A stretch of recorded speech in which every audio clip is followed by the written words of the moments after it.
Hello, again po. Good evening sa lahat. Sa mga friends natin dyan, magandang araw. I hope you're doing well.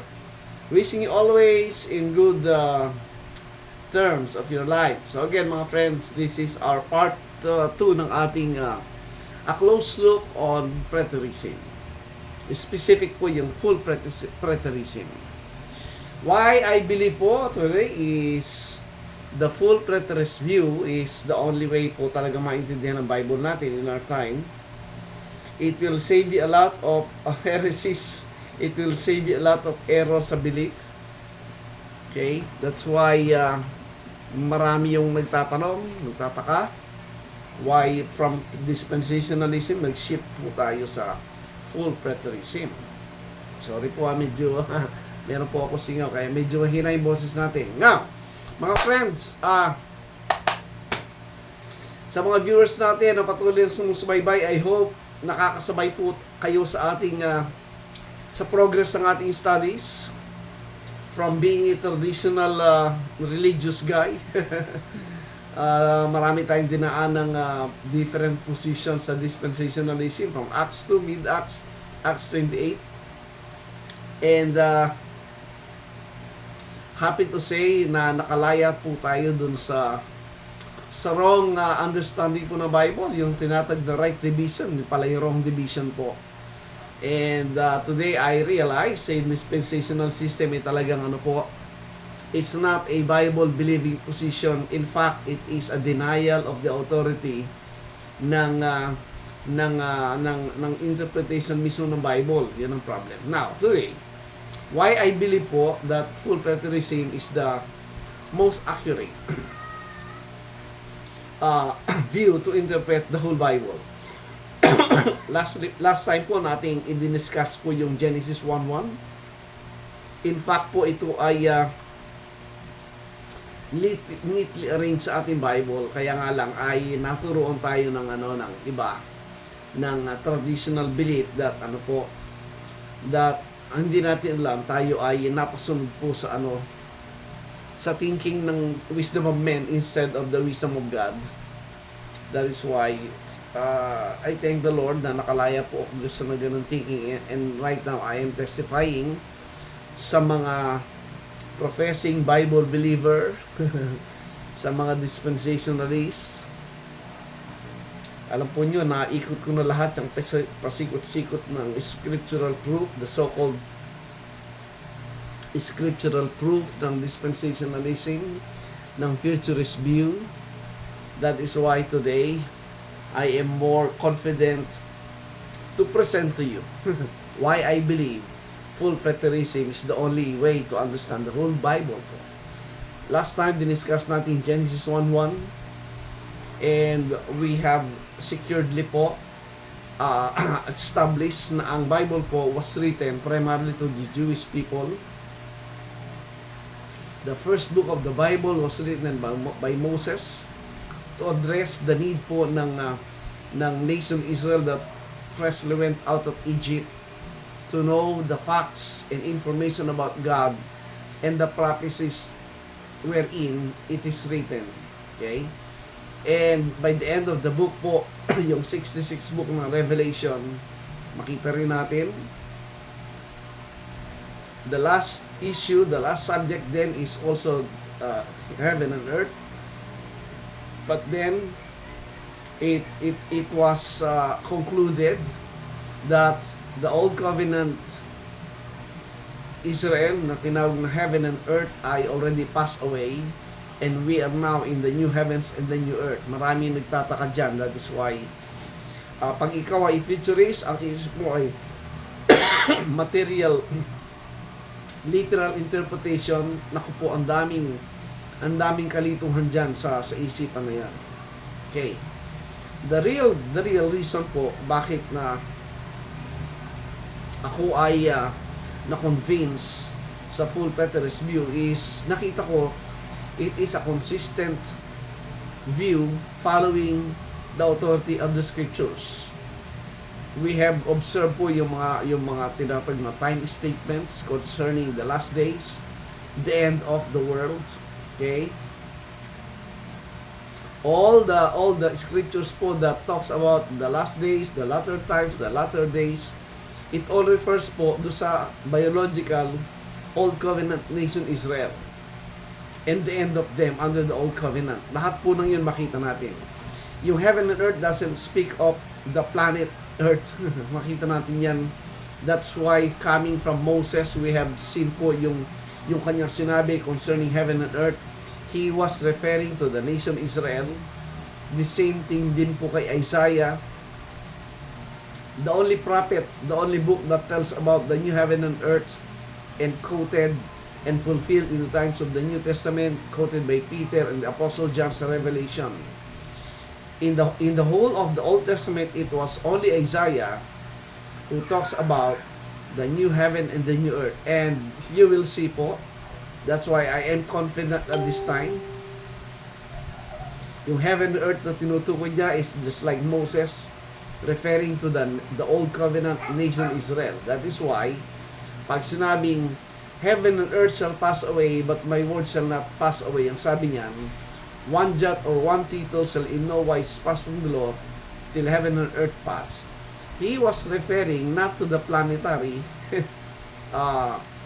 physical heaven and earth, but he was referring to that nation Israel who ends with the ending of the Old Covenant.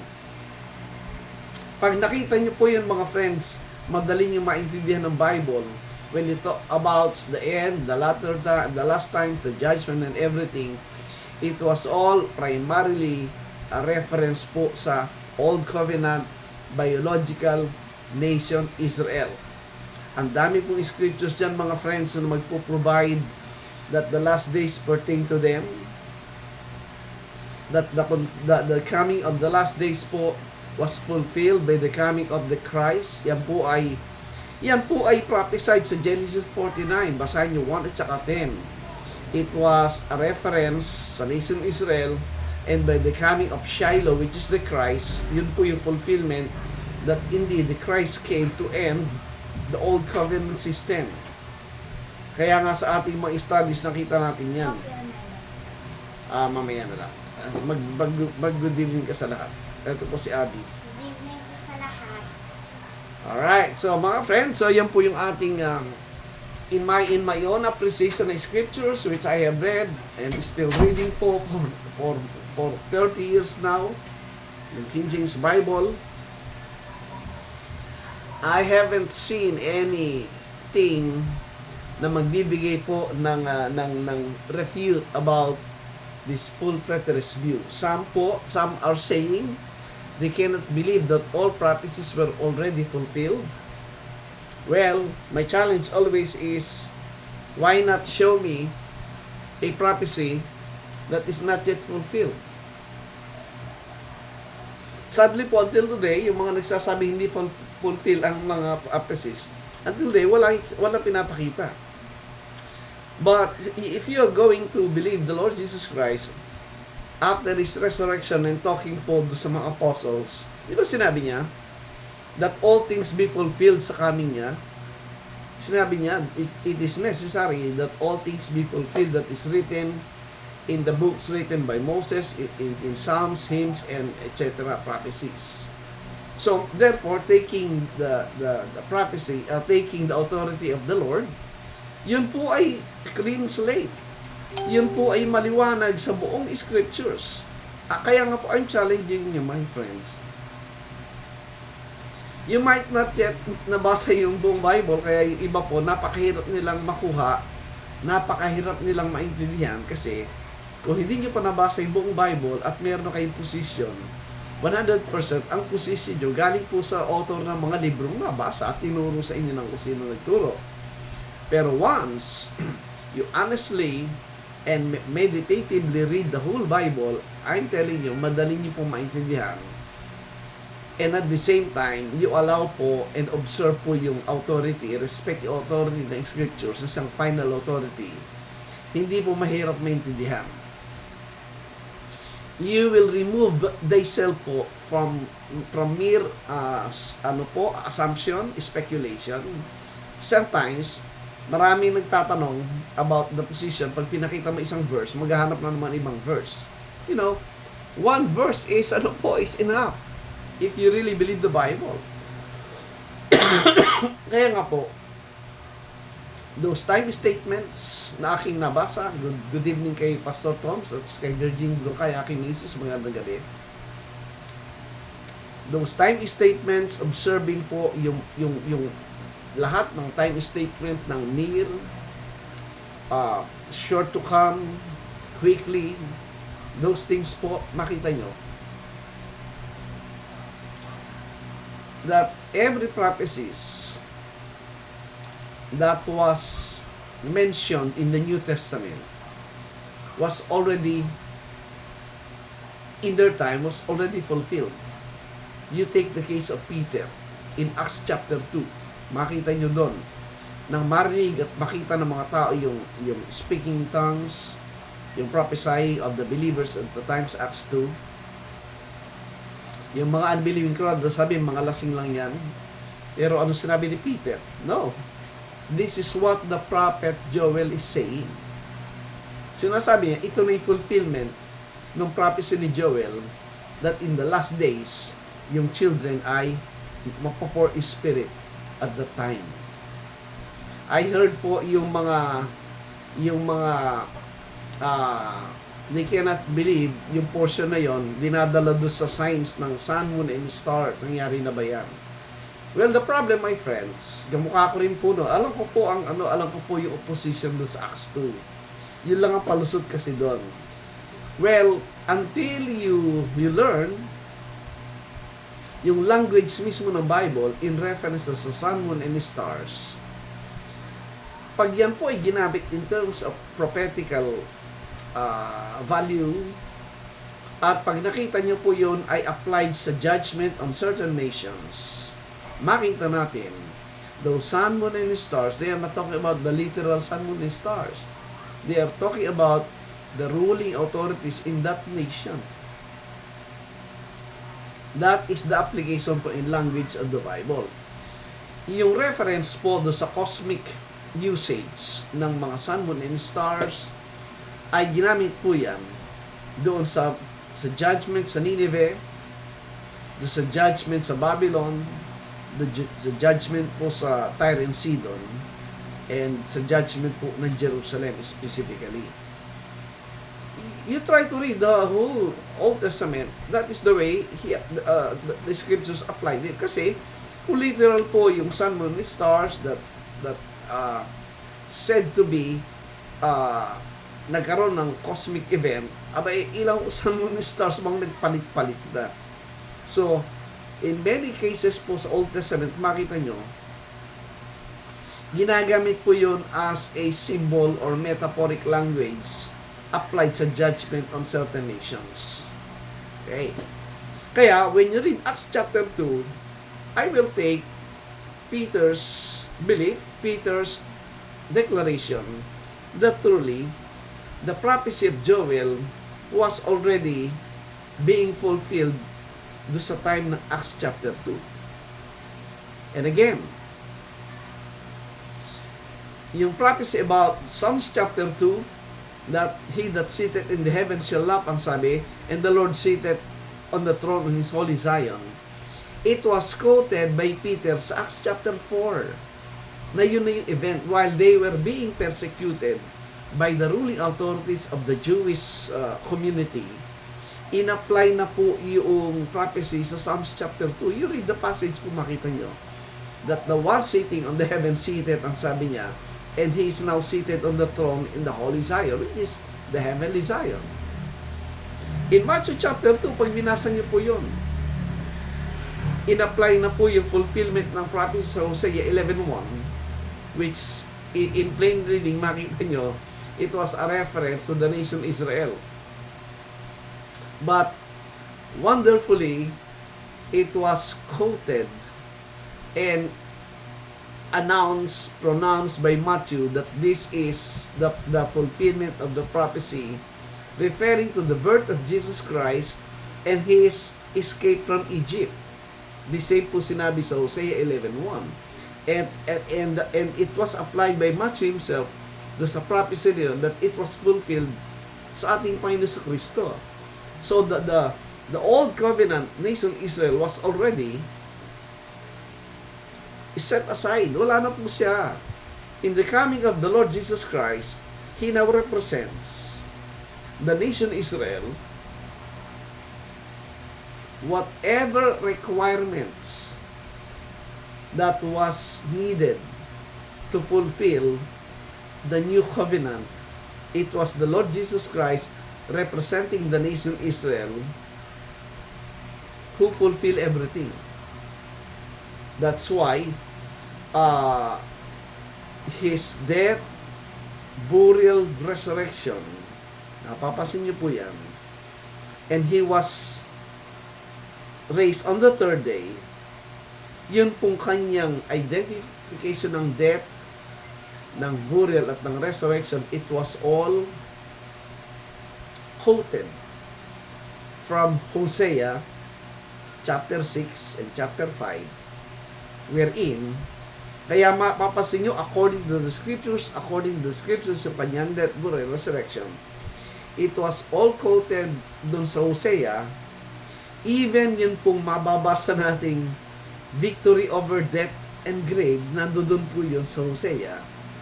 And excuse me po, and the kind of death na tinutukoy, hindi po siya physical, mga friends. It talks about the spiritual death. And when you talk of spiritual death, going back po kay Adam, madaling na maintindihan ngayon yan, that when Adam took the knowledge of the good and evil, he died on that day. Died in what sense? Physical? No. Nabuhay po sa hanggang 8 or 900 years eh. Don't make palusot na anyway, nung pinatay yung lamb sa Genesis 3, he was given the still long life, etc. No. Still namatay po siya in the physical sense. So hindi po siya na-redeem from physical death. No. And no believer until today ang nakatanggap ng salvation ng eternal physical life. No. The salvation that is being offered and granted to the believers is not about the physical death. It's about the spiritual death, wherein when you say spiritually dead people are people who were separated from God. Not physically, but in their thinking, in their mind. Alam ko po, mas madaling maintindihan kayo mga friends. That's why when you read po yung mga passages sa Bible natin that talks about death and resurrection in the present tense, in the past tense, makita nyo in the present tense, it is an ongoing granting of life. You take the Bible as it is. Kaya lang, kung ikaw ay futurist at dispensationalist, you can never understand that. Kasi it is totally against the mindset na naitanim ng dispensational system sa isip ng mga tao. Unless you believe the Bible more than what the Bible school, the traditional teaching have taught us, you can never understand the book. And especially kung pastor ka, Mira, you have a great responsibility to lead the people in the truth. Okay? Hindi naman nahinto po yung Christianity sa salvation. People need to grow in their faith. But how can they grow? It's not about the physical growth. It's about the perfection in the understanding and knowledge of the people of God concerning the revelation po of the truth of the scriptures, especially yung makatotohanan pertaining to the heavenly and eternal covenant. Sadly po mga friends, most majority of the believers today, their mind was still under the old covenant system. And if your mind is still under the old covenant system, your mindset po is like that mindset of a worker, of an employee. While in the new covenant system, if you can understand the new covenant system, you are no longer under the kind of contracts under covenant, sa old covenant, but you are now a child of God. Makita niyo po yung Galatians 4, there was the distinction made between a child and a son. Yung child, bagamat anak siya, ang sabi niya, pero si under sa tutor and governor, they are still ruling under them because they are children. But when they became a son, no, they're free. Free from the rules of those governor and tutors, ang sabi niya. The same thing. Ang Old Covenant po was based upon performance. It's like pumasok ka sa trabaho, kaya ka tatanggap sa trabaho because of your skills. Kung ano yung kaya mong gawin. Right? That's the Old Covenant. But in the New Covenant, it's not. It only requires a relationship between a father and a son. Wala pinag-uusapang performance in the New Covenant. Kaya nga po, you can fully understand, when Christ died on the cross, He fulfilled every requirement that was needed for you to be perfect and righteous. Very clear po yan pag binasa yung Colossians 2, 9, 10, and 11. The Bible said, ye are complete in Christ. Everything that requires in the flesh was already fulfilled by Christ for the believers. That is why, when you believe the Lord Jesus Christ, you come to a relationship. You were born into the family of God, thus you became a child. You are not under anymore any contract that requires performance. And that's the law. Kaya po ang law, very clear ang sabi niya. Without the law, we are not talking about any kind of performance. Kasi walang standard, walang basis. We are all under the grace of God. And that's wonderful, di ba? Kasi, if you're still under performance, you can never tell you are saved. If you're still counting sin, and you're still fearing the judgment of God, well, you're not thinking just like a son. Diba? That is why, that's a great difference po mga friends. Ang dami po makita nyong kakaiba that will liberate your mind when you understand full preterism. Yung think about the demons, yung think about the satans, mawawala po lahat yan mga friends. Yung think about the eternal torment in hell. Oh, makita nyo po, it's not even in the scriptures. The basic premise of that eternal torment in hell, which is the immortality of the soul, is not even a teaching of the Bible, mga friends. It was a pagan teaching, a pagan philosophy inserted by the influence of the philosophy and the surrounding nations po ng paganism during the period of the Jewish apostasy. And it carried through po until today. That's why,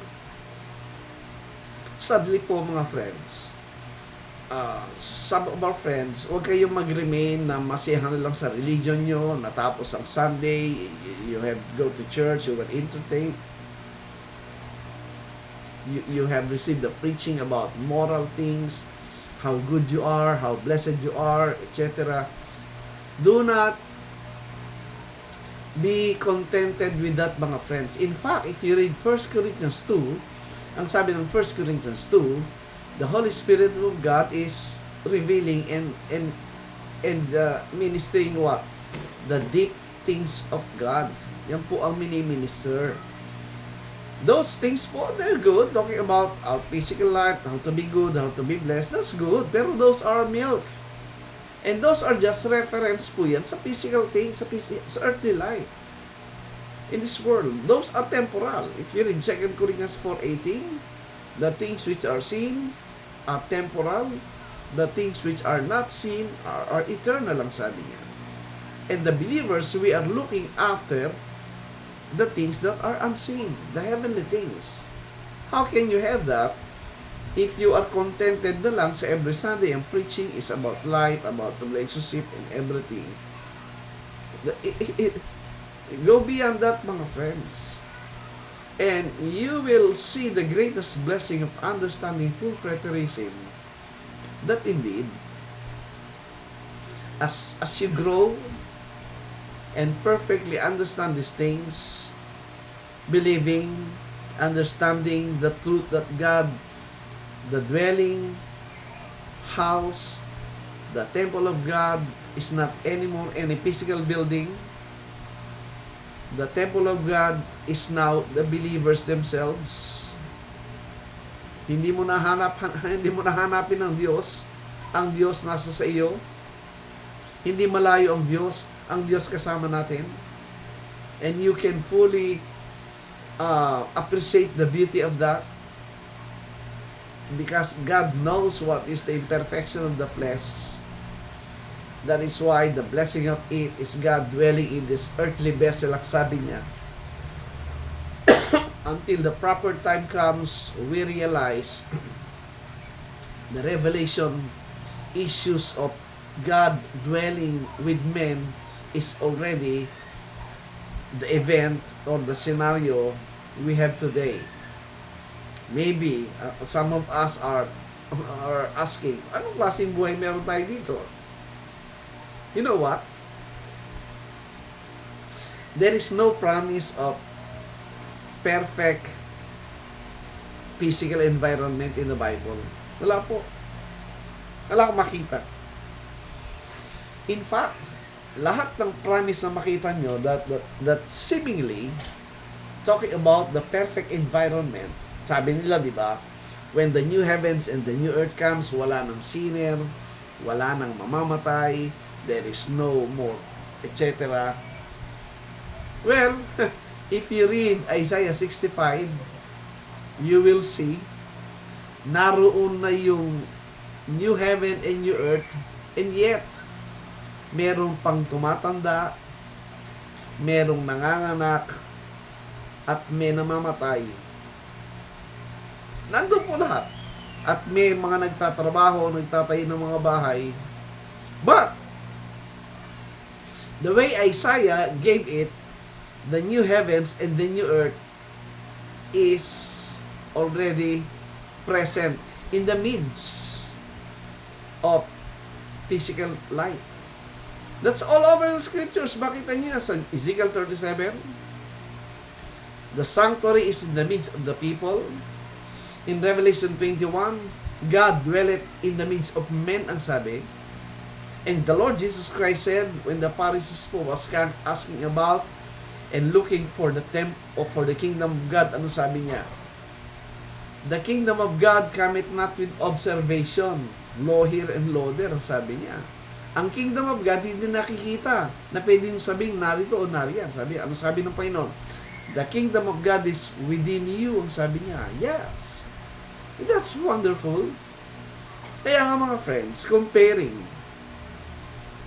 what we are seeing today in the teaching of the scriptures and applying a certain logic and common sense, which one is better? In the futurist dispensationalist view of waiting still for the coming of the Lord Jesus Christ to build the third temple and to bring back the Old Testament sacrifices, or the scripture's testimony that Jesus Christ already came in 70 AD and today dwelling among the people, because the temple is not of any building, the temple are the believers themselves, and God is operating in the spiritual realm. Which one is better? The one is still waiting or the one who's now enjoying? Sabi ko nga eh. Diba? Come to think of it. If you're still waiting for the coming of the Lord, ibig sabihin, wala pa sa iyo, Panginoon.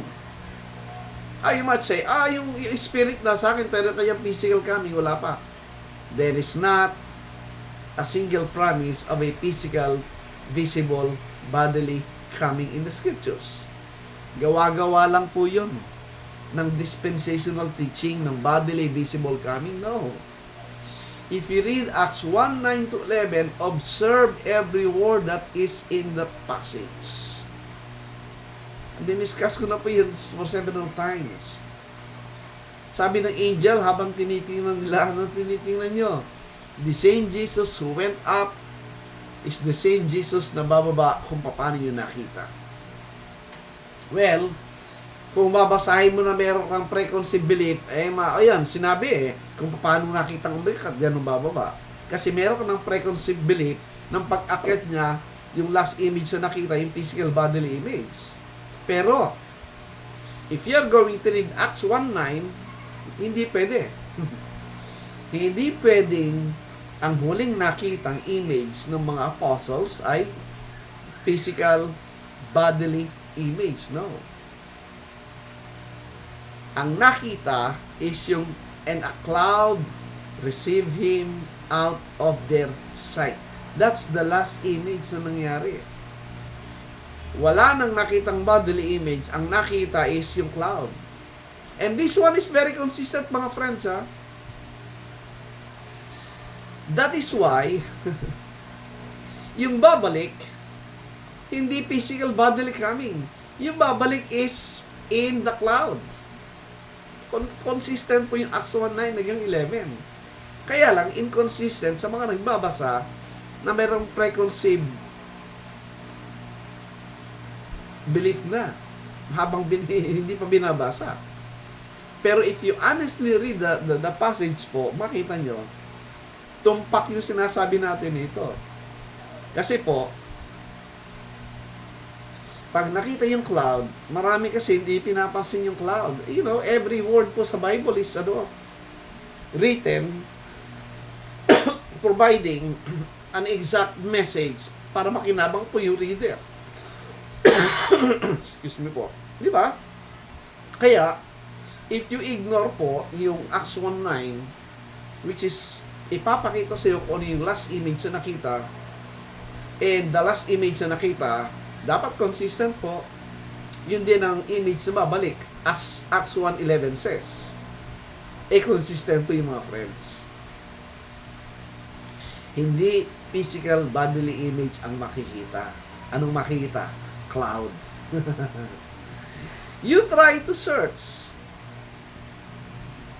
all.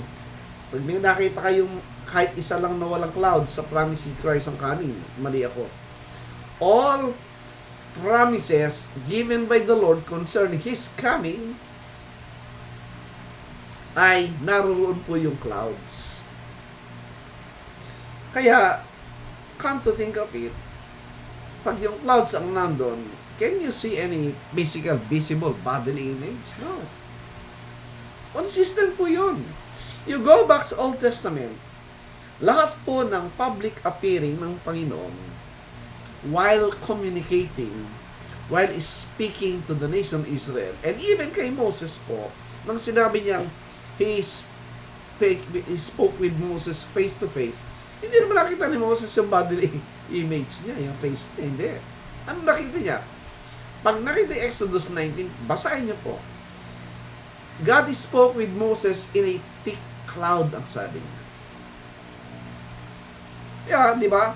Na-expose si Moses sa glory ng cloud, kaya pagbaba niya, nagliliwanag na rin yung mukha niya na ayaw makita ng mga Israelites.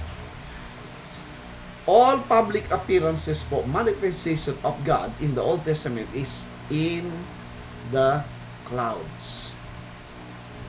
Kaya yung sinabi po niyang sa Matthew 16:27, yung manner ng coming niya is, sabi doon, He will come in the glory of His Father in heaven.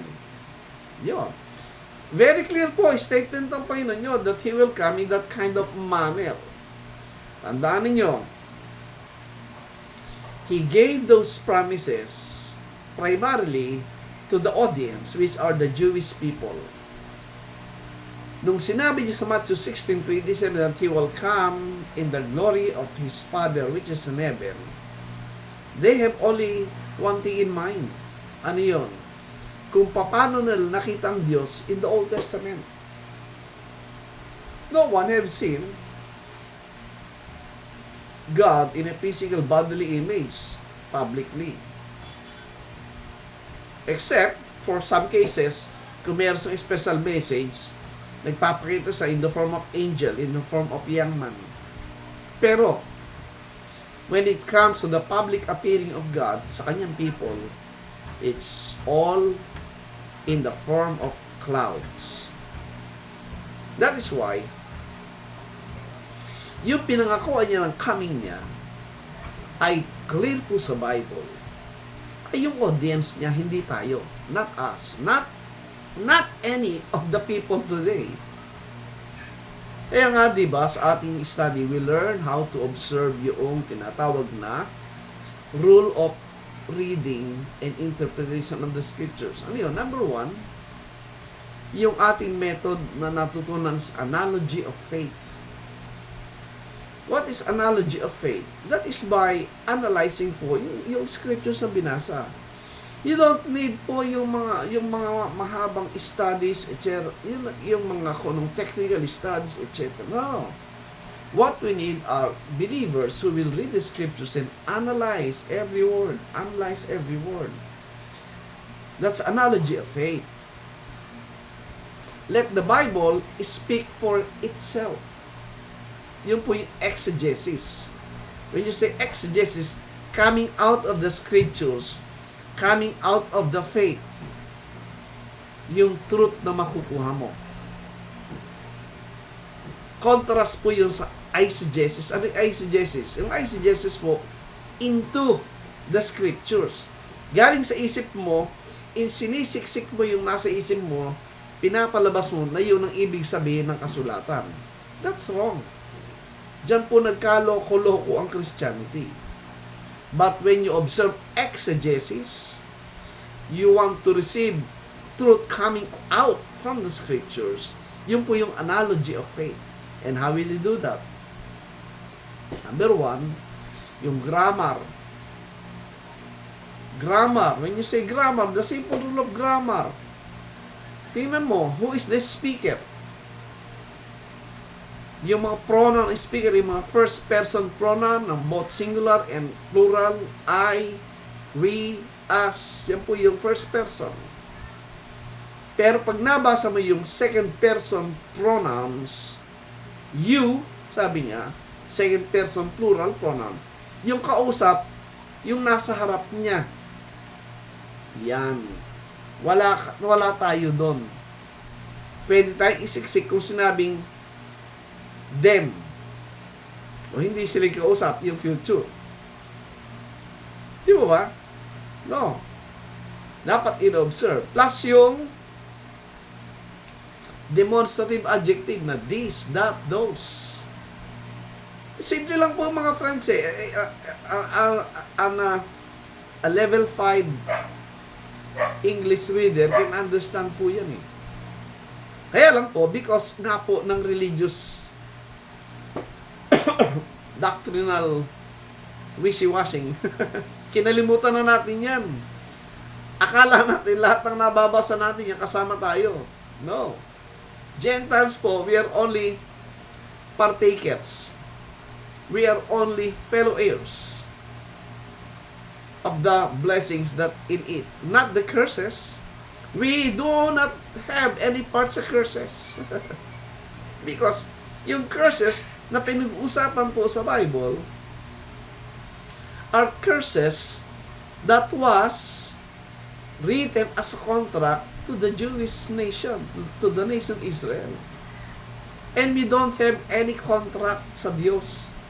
We are not under contract. We are not under that covenant system ng old covenant, which is the law. Wala tayong part po doon, mga friends. That's why, ang dami pong makokorek dyan na belief. Ang judgment po natin is not according to books as Gentiles. Because that book refers to the book of the covenant. Ang judgment natin is according to conscience. The moment you have your own conscience, you know what's good and evil, you're no liable, di ba? And you need to cleanse the mind.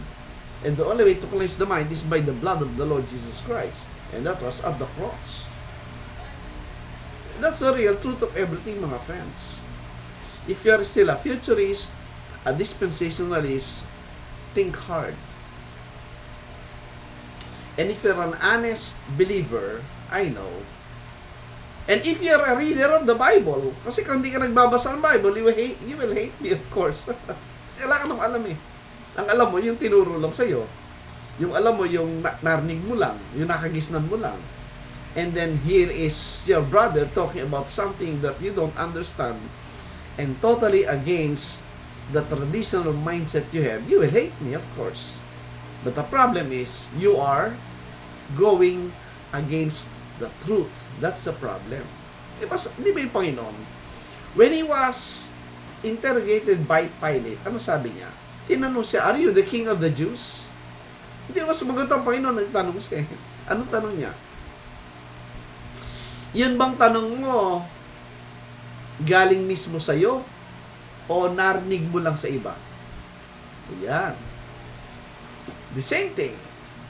If you reject what you are hearing today, number one, bakit alam mong mali yun? Inaral mo na ba? Yan. Or you already have a standard of your own coming from the teaching of somebody. Maybe your teacher, your pastor, or Bible school, etc. But try to look at it and compare it and study it by yourself, having the Bible, especially the King James Bible. And that's the time sabihin mo kung mali yung aking sinasabi. Yaon. Huwag mo agad i-reject. Kasi, pag ni-reject mo, I am 100% sure, if you are a futurist and dispensationalist, you have no idea at all kung ano ang basis ko sa aking belief today. When I say, all prophecies were fulfilled, I have studied that.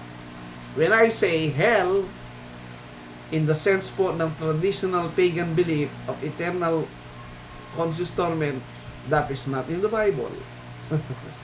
When I say the Satan you believe is no longer in existence, hindi na natin pag-uusapan kung totoo siya o hindi. When I say that Satan is not already existing because he was already killed. Good evening kay Pastor Boyet. Thank you for watching. Yung Satan na alam ng marami, hindi natin pag-usapan kung yan ay totoo o hindi. Mahabang usapan yan. Sasabihin ko sa inyo, patay na yung Satan na yon, pinatay na ni Kristo. So, hindi na exist. Patay na rin yung mga masasamang espiritu. Patay na rin yung mga sinasabing fallen angels. Yung boss nga nila, patay na. Di patay na rin sila lahat. So, ano pang magre-remain sa isip mong negative things? And I can prove that from the scriptures. Mag-text lang kayo. You pose a question. And we will discuss that in full in the coming days kung gusto nyo. Ay nako my friends. I am not new sa mga teaching ng futurism at dispensationalist. Naikot ko na lahat yan mga friends. That's why at my age, sa aking exposure sa mga studies, lalo na po today ngayon, we are so exposed because of this internet technology. Nandito na lahat ng information, nandito na lahat ng possible ways to know these things. Lalo pong tumibay yan mga friends. When I was a futurist dispensationalist, very limited po yung alam ko, parang kabayo. Alam niyo kabayo? Merong ganon. Limited ang scope ng tingin ng kabayo kasi merong harang. Di ba? Ganon po yung kalagayan ko noon, 20 years ago, na wala kang alam dito sa internet technology, nagre-rely ka lang sa books ng mga authors, ng mga pinagkukuhanan ng teaching na doon ka lang nakarely. Binabasa ko pong mga commentaries ngayon, date 1800s, 1600s. Sila man po limited. Because they don't have much information of everything during those days. Ngayon po, we are in a very advantageous time. Kasi sa cellphone lang pwede kang mag-study. You don't need to any of these so-called libraries na may access lang nun ay yung mga may pera. Yung mga nandoon sa first world countries. Ngayon po hindi. Cellphone ka lang, okay ka na. That is why we are living in a great time. Get out of your religion. Get out of your nakakulong na grupo na pag nag-iba ka ng turo, i-disfellowship ka. Welcome! Si Pablo po ganun eh. When he talks about the revelation of the mystery, you read Galatians po, those people surrounding the religious crowd, anong sabi? They excluded him, sabi niya. Hiniwalay na si Pablo kasi kakaiba yung narinig nila sa sinasabi ni Paul. The same crowd po today. I've been challenging po na nagkaroon symposium. Debate, ayaw natin ng debate kasi negative po yung debate, it's the work of the flesh. What I'm saying is, if you are a believer of Christ, if you claim you are saved, if you claim you believe the Bible, specifically the King James Bible, what is the reason bakit ayaw nyo humarap sa akin in a symposium? Why? And you keep telling people na doon ka, mali-mali ang turo niyan. Why not face me in a symposium? Just signify the intention and you say yes. We set the schedule, we set the venue, and let us compare. Yung bang belief mo as a dispensationalist, ano yan? Yung belief ko ngayon as a full preterist, ano ito? Then let the people ask question and let us answer the people. And prayerfully, let the people decide which truth is capable of supporting the Bible itself, which belief is supported by the scriptures. This is a brotherly suggestion. If you believe you are in the body of Christ, I believe so. So, pag-usapan natin yung body of Christ. At kung alam nyo na ako rin ay member of the body of Christ, so what's the problem? I'm not instigating any fight. I am recognizing po yung authority ng Bible. I am supporting yung sinabi ng Bible na we should grow in perfection in the knowledge of the Lord Jesus Christ. I am inviting and supporting any endeavor po for people to grow in faith. Not in a limited view of one organization of person, no. Hanapin natin kung ano yung sinasabi po ng Bible, mga friends. Stop labeling, stop accusing, o baka naman yung iba natatakot na mabisto. Na as a pastor, wala kang alam sa Bible. Ang alam mo is gumimik lang. Ang alam mo is patawanin lang mga tao. Ang alam mo ay in-entertain lang sila and then you get their money. Baka yun ang kinatatakot ng iba. Yan ang problem. Nakakalungkot po yun, mga friends. Bakit nyo hahadlangan yung mga tao na matuto sa salita ng Diyos? Anong kinatatakot nyo?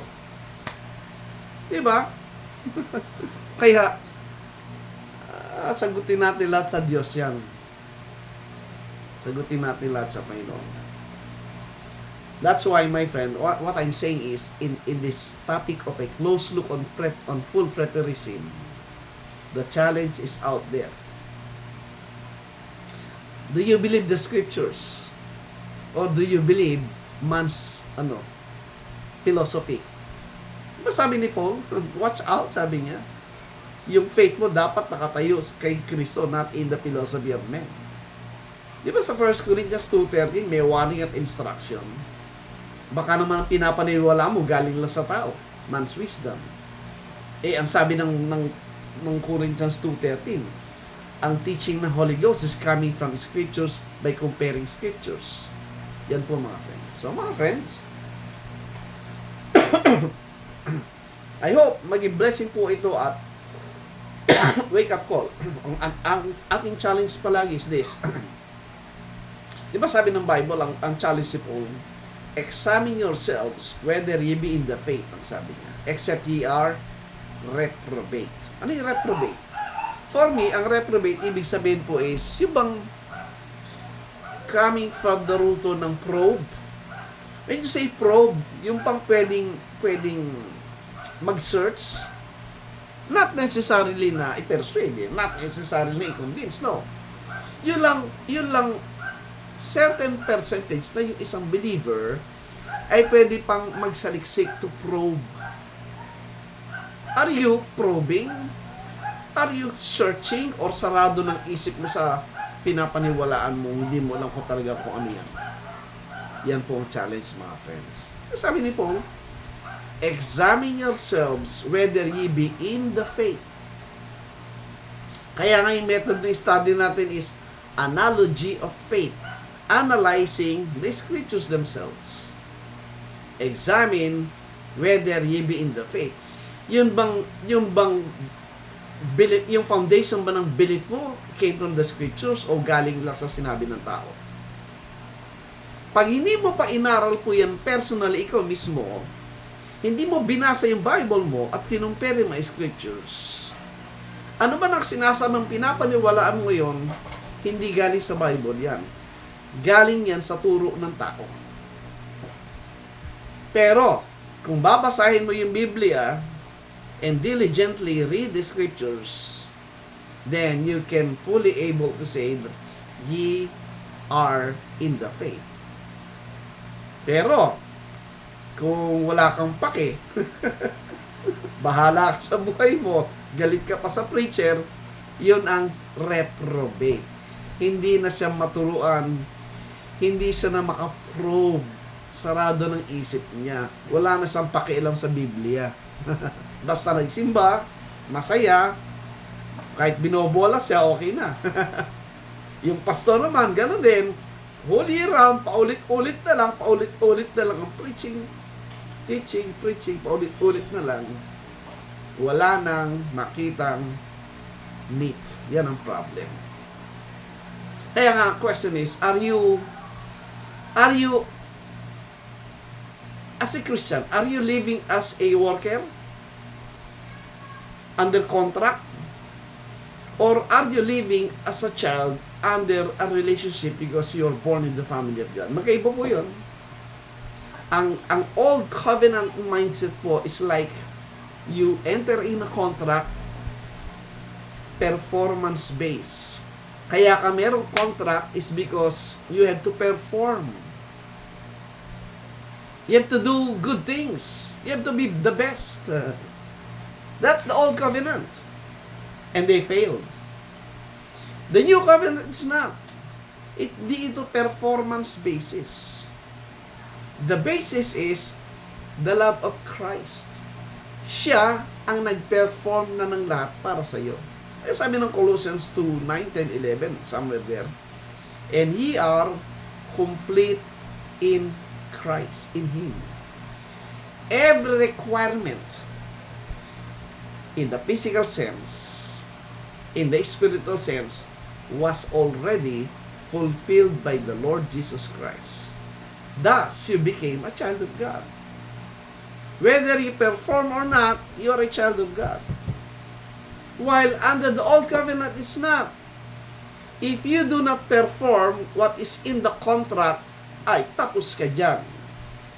wala lahat yung blessing doon. Forfeited lahat ng blessing. That's what happened sa Israel under the Old Covenant. Tapos sasabihin mo hindi pa tapos lahat. Then it proves your mindset is still under the Old Covenant. Kaya you're still ang basis ng iyong relationship with God is performance pa rin. Thus, you are judging others pag nakita mo mali yun, di ba? That's a problem, mga friends. But today, we are supposed to be enjoying the blessing of our relationship with God as a child of God. Not as a worker. Ang Old Covenant po, worker lahat yun. But in the New Covenant, it's not. You are a child of God. You are loved. You are blessed by God. Ano pa hinihintay mo? Ano pa hinahanap mo? Di ba? Those things po can be understood by using logic lang naman sa common sense. Nung dumating ba si Kristo, nagtagumpay siya o nagkamali siya o siya'y talunan? Nung dumating siya ba, hindi pa natapos lahat ng dapat gawin? Kailangan pa siyang bumalik? Common sense. But hindi niya natapos, hindi niya alam, may problema pala, hindi niya alam beforehand. Nasa inyong kanyang foreknowledge. Dispensational system po, they are reducing Christ in a mere human mindset na pwedeng magkamali, pwedeng hindi niya alam, pwedeng, kaya ang dami pong problema ng futurist view. Biro mo yung pinangkakuan niya, hindi tinupad yung pangako sa pinangako niya. Di ba, mga friends? That's why the hard fact po sa mga believers today, hindi mo alam, God is speaking to you through these teachings, through this encouragement, and yet, ang pinapalit ng iba, galit sila. Ang pinapalit ng iba, ini-ignore, dinidebate yung mga scriptures na pinapalit na natin. That's a common error po na marami yan.